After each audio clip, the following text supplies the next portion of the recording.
Jini Bengo. Nyango Mbulika Jini Bengo. Jini Bengo aklikle muri Bengo. So.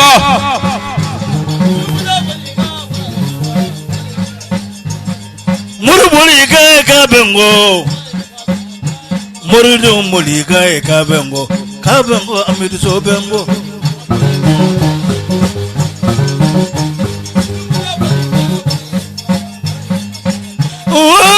Mbulika eka Bengo.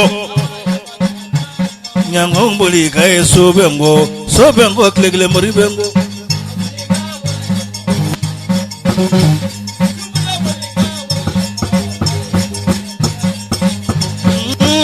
Nego Mbulika wara Bengo namba mami so Bengo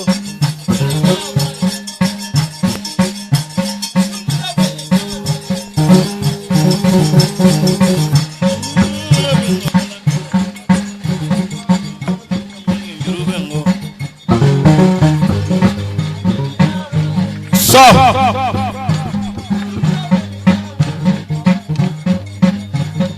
Mbulika eka Bugo Somada no Mbulika eka Bengo Ka Bengo aklikle muri Bengo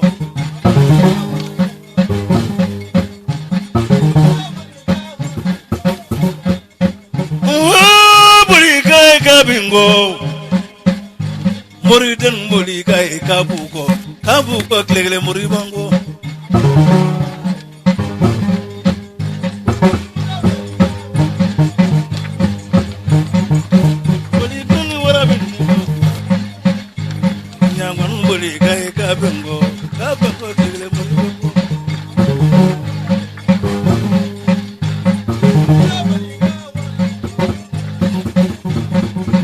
Mbulika ni wara Bengo Sumozo Mbulika eko Ibugo Kibugo aklikle muri Bengo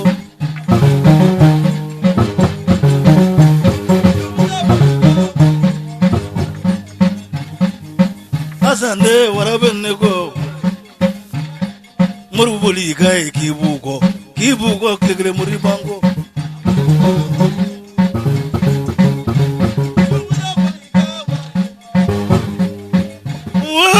Mbulika Kibugo Jina nare ni kanade muri Dongala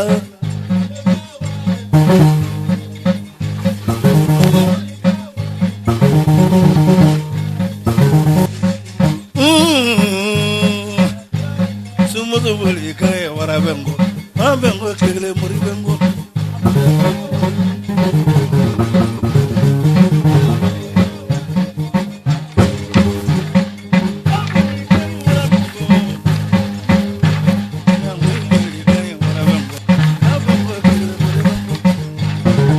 So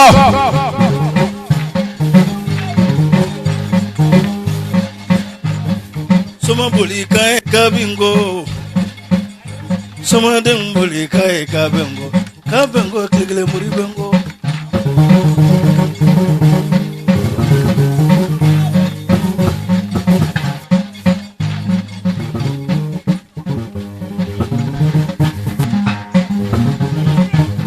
Traore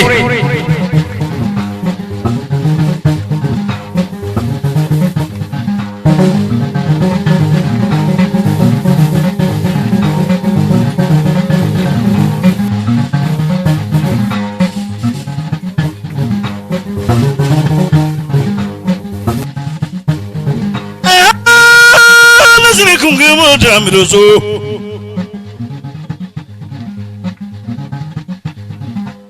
Jaladi langano jalakunama jalabi ko bololo jalakunama jalabi buya jalae nga jalama nguna jalae nagasiki naga sangala matunu ngrelo visimo sagani ngangu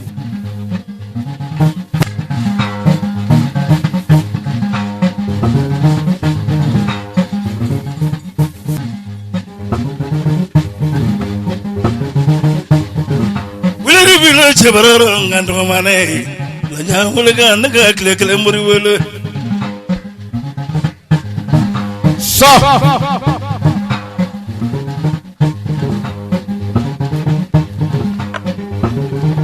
Bonu Fosego Traore Suina an b'a fɔ ko awuzu billahi mina shaitani layini razim. N terikɛ, ni mɔgɔ yebaga n'o dɔgɔyara ka tan kɛ i fɔbaga ye o b'i sumaya.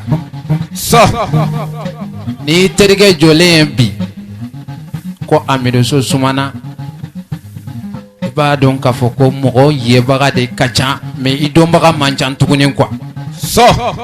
N terikɛ, n kɔni fɔ n ko su in na n bɛna fɛn f'i ye dɔnnibaw ma deli ka min f'i ye. N terikɛ, su in na ne kelen pe de tori bolo Mali jamana kan min bɛ se ka fɛn fila d'i ma n kɔrɔkɛ kɔfɛ. I y'a kuma in faamu. N kɔrɔkɛ kelen pe de kun bɛ dɔnni yɛrɛ d'i ma, a bɛ tila ka wariw yɛrɛ d'i ma. Ne fana de tori bolo min bɛ se ka dɔnni yɛrɛ d'i ma, ka tila ka wari yɛrɛ d'i ma. N terikɛ, e ka gɔni fɔ Amidu kun. Asmaul Husna ni moriw ko ala tɔgɔ 99 o de sɛbɛnna papier kan, n'o tɛ ala tɔgɔ ye 100 de. Ni ala sɔnna ma su in na n b'a 100 d'i ma, ni ala sɔnna inshallah. N terikɛ,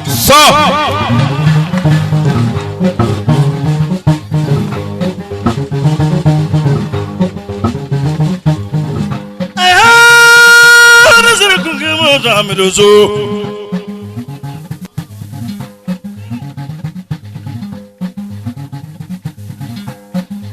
dunia baroso dunia tanturai la fanda belita negan gonga wala makalenda dia bana hey bulu la manguela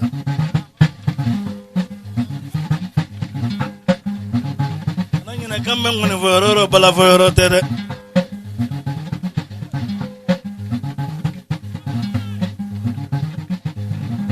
Amidu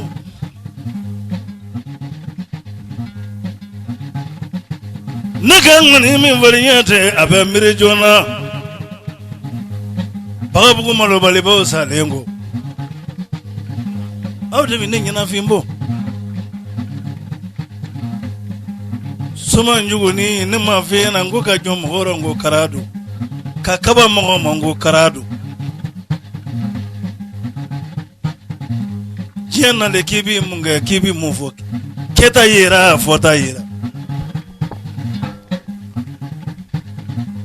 Meru souffle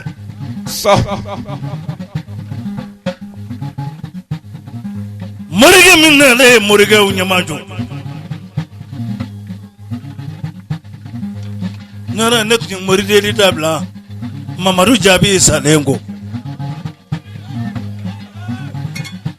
Netu moride di tabla mimi seka kurana kolodo de ni jendete Netu nyo tabla sababu jumena Wasu kalilu salengo ala de konema kone kanu kede kunyana ma toba dembe ya kale kelembe nyana ma chama Amidu zo asane boy noro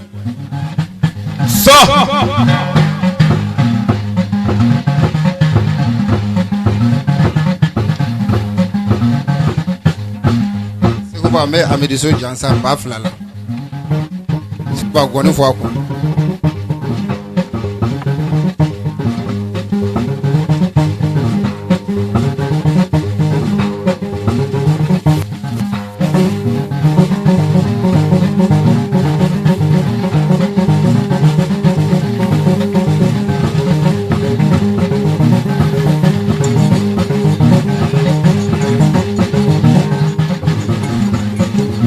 Traoré.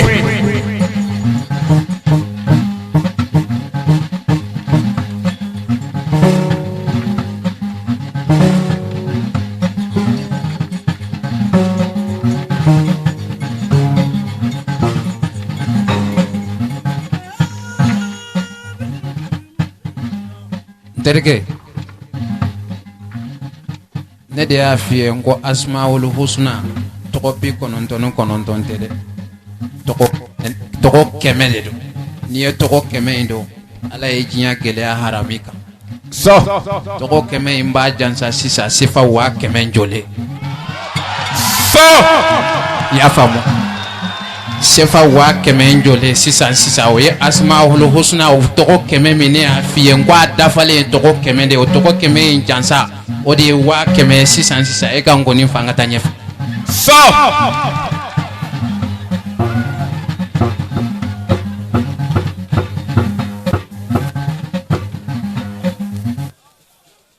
Nangana dunu vie.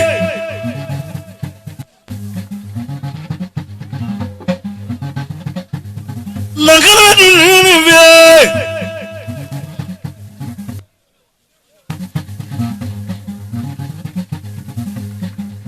Mɔdɛmuso nga yɛlɛma beli kwa ne ka n ka fɛn f'i ye.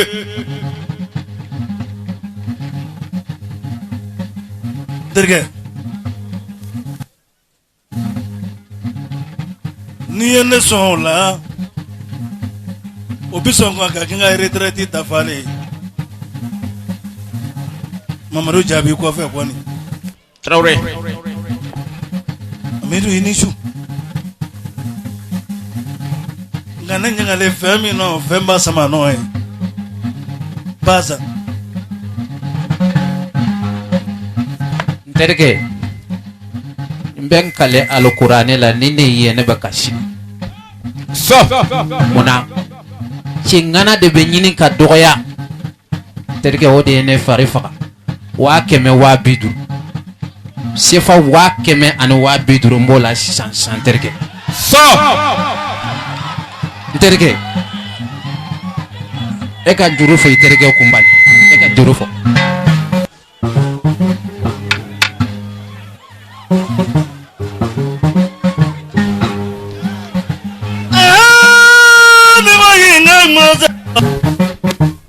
Stop.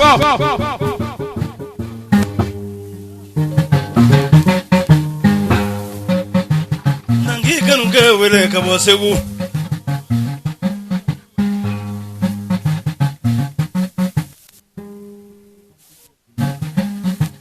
Amidu ne kɛ ka ŋɔni f'i ba ye e bɔbɔlen mɔkɛ min na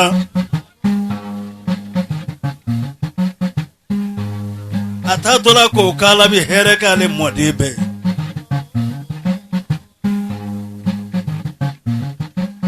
dɔ b'i to ni sɔrɔ k'i tɛ se k'a di kɔ ma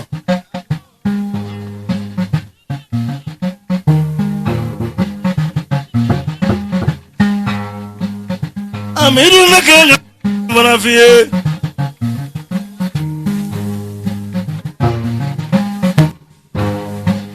nanga dunu fɔ benge jabela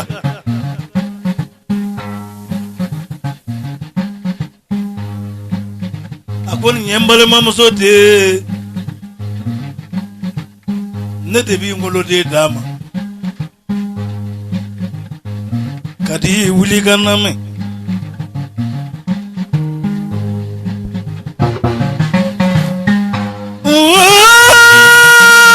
kungela ta Amidu o de y'a to Kati Dirimo sunani farida la Kadi. a dimo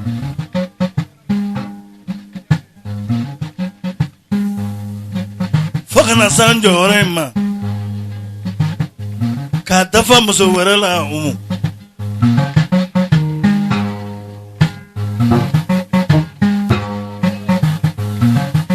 o ka di ye an ka kuloni yɛlɛ bɛn n'a mɔ an ka dala ɲinini bɛn n'a mɔ an ka kɔrɔfɔli bɛn n'a ma an ka weleli bɛn n'a mɔ Kadi Kadi. i cɛ bɛ n bolo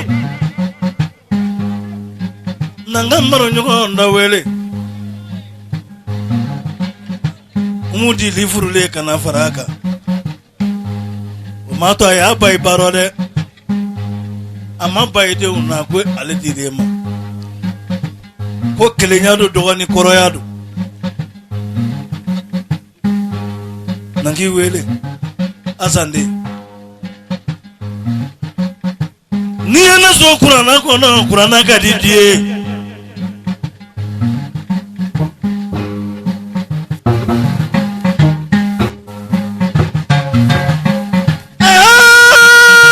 ne sera ko n kɛ mɔ amidoso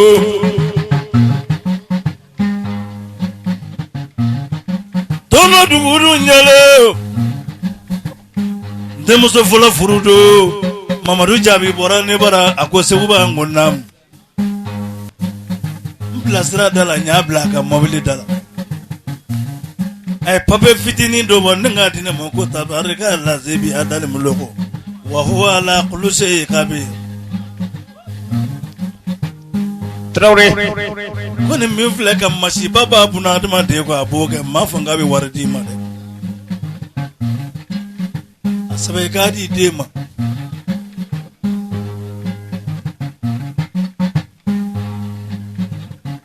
o ko fe ay mwele kata kolosi ne ma milio adadula amiru yele wele si yoro lolo anfara le fezuma masuratul zawagat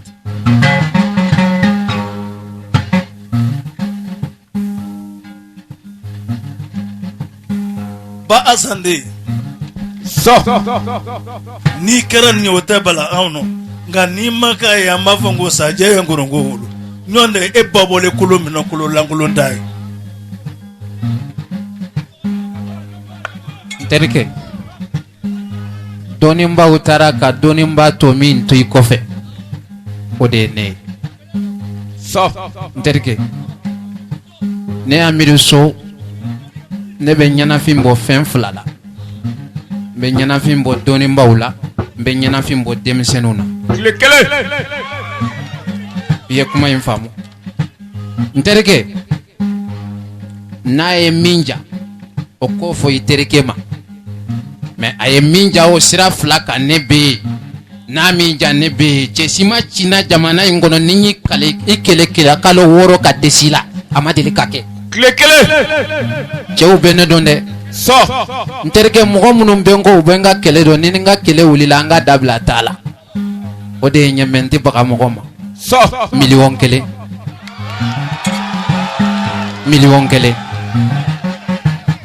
ya famu comme suina kaira magonola ko koro de be kana o de kama mbeka doloki banu nundo sisa so comme ale de beto ka mana kam fonye me kaira la ko suina doloki bayenge kunya ko koro de be kana so anga tanye fenterke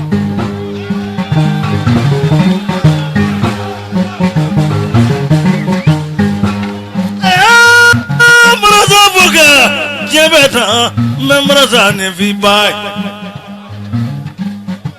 lo flo be kawan o do flo be abarania ya ibolo lay songu nanga doni kuma dirge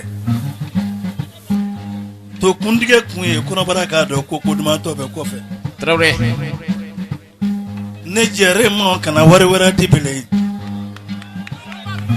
angan dobla jigyable me nani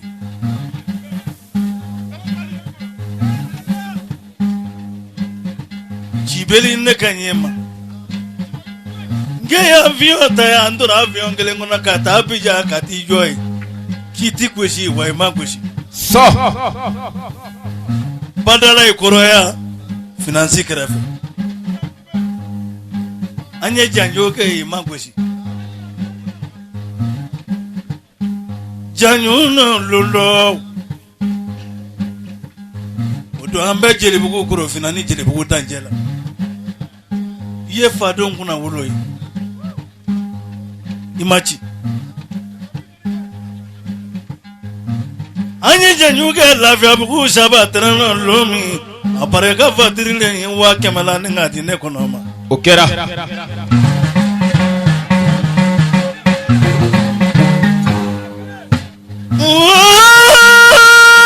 kungela ta amidoso janyo sewu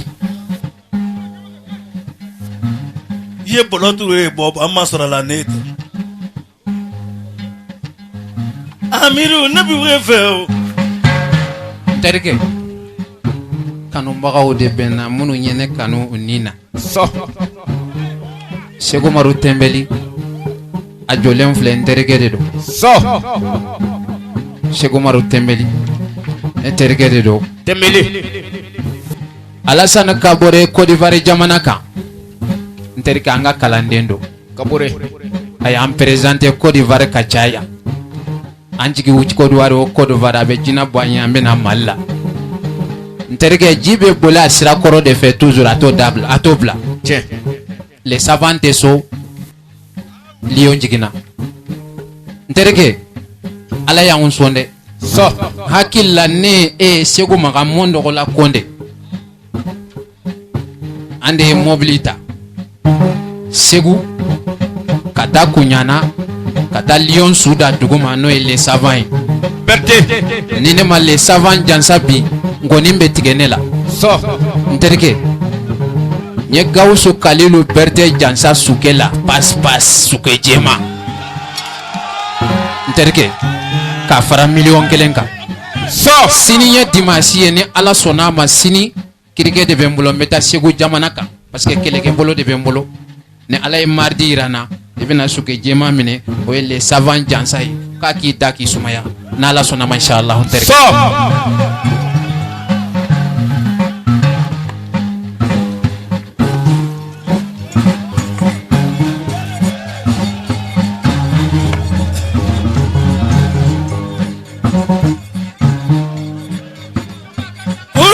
Ne bɛ fɛ Amiru.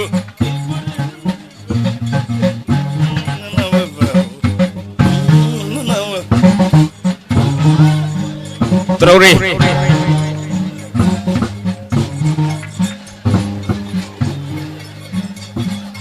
Ayi ne bɛ fɛ sabali. Cɛ gori ne bɛ fɛ Amiru so gori ne bɛ fɛ. Barika ne na wa. Traoré.